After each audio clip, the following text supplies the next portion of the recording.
নমস্কাৰ এই মুহূৰ্তত আহি পৰিছে কেইবাটাও বিগ ব্ৰেকিং নিউজ আৰু এনে ধৰণৰ খবৰসমূহ নিত চাবৰ কাৰণে চেনেলটো সাবস্ক্ৰাইব কৰি ভিডিঅ'টোত এটা লাইক কৰি দিব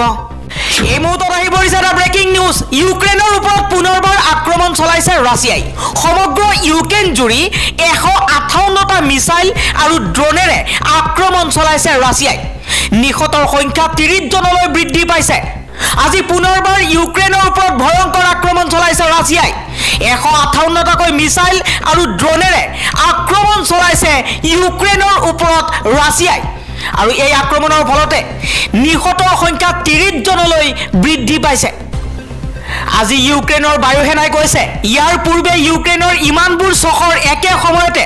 ৰাছিয়াৰ বাহিনীয়ে আক্ৰমণ কৰা নাছিল ইউক্ৰেইনৰ সেনাই প্ৰদান কৰা প্ৰাৰম্ভিক তথ্য অনুসৰি ৰাছিয়াই জুৱাকালি দেশখনৰ বিভিন্ন অঞ্চলত 158টা বিমান আক্ৰমণ চলায় ইয়াৰে 114টা মিসাইল আৰু ড্ৰোন ধ্বংস কৰা হৈছে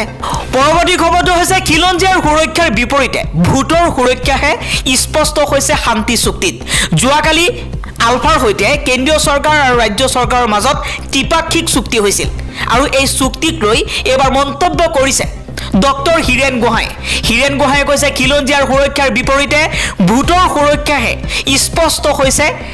আলফাৰ শান্তি চুক্তি আলফা আৰু চৰকাৰৰ মাজত হোৱা চুক্তিখন এখন সাধাৰণ চুক্তিহে ঐতিহাসিক চুক্তি নহয় ঐতিহাসিক চুক্তি হলহেতেন যদিহে ৰাজনৈতিক পেকেজ থাকিলে হয় পৰেশ বৰুৱা অবিহনে শান্তি চুক্তি সম্ভৱ নহয় আলফা আৰু চৰকাৰৰ মাজত হোৱা চুক্তিখনক লৈ পিচিজিৰ সদস্য হিৰণ্য শইকীয়াৰ প্ৰতিক্ৰিয়া পৰৱৰ্তী খবৰটো হৈছে ভগৱান ৰামক লৈ এতিয়া হিন্দুত্ববাদী নেতাসকলে ৰাজনীতি কৰিছে এতিয়া বিজেপিয়ে ভগৱান ৰামক লৈ ৰাজনীতি কৰা পৰিলক্ষিত হৈছে ভগৱান ৰাম কেৱল হিন্দুসকলৰ ৰাম নহয় ভগৱান ৰাম সমগ্ৰ বিশ্ববাসীৰ জম্মু কাশ্মীৰৰ প্ৰাক্তন মুখ্যমন্ত্ৰী ফাৰুক আব্দুল্লাৰ এই মন্তব্য কিছু সময় পূৰ্বে জম্মু কাশ্মীৰৰ প্ৰাক্তন মুখ্যমন্ত্ৰী ফাৰুক আব্দুল্লাই এক ডাঙৰ মন্তব্য কৰিছে ফাৰুক আব্দুল্লাই কৈছে ভগৱান ৰাম কেৱল হিন্দুসকলৰ ৰাম নহয় ভগৱান ৰাম সমগ্ৰ বিশ্ববাসীৰ গতিকে হিন্দুসকলে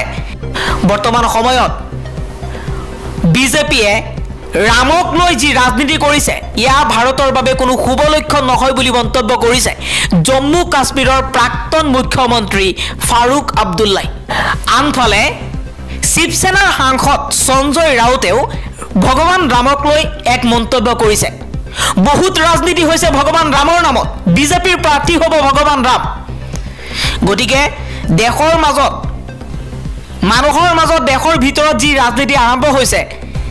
ৰামক লৈ এই ৰাজনীতি কেৱল মাত্ৰ বিজেপিৰ মুনাফা লাভৰ কাৰণে কৰি আছে সেয়েহে এই ৰাজনীতি বন্ধ হ'ব লাগে বুলি মন্তব্য কৰিছে শিৱসেনাৰ সাংসদ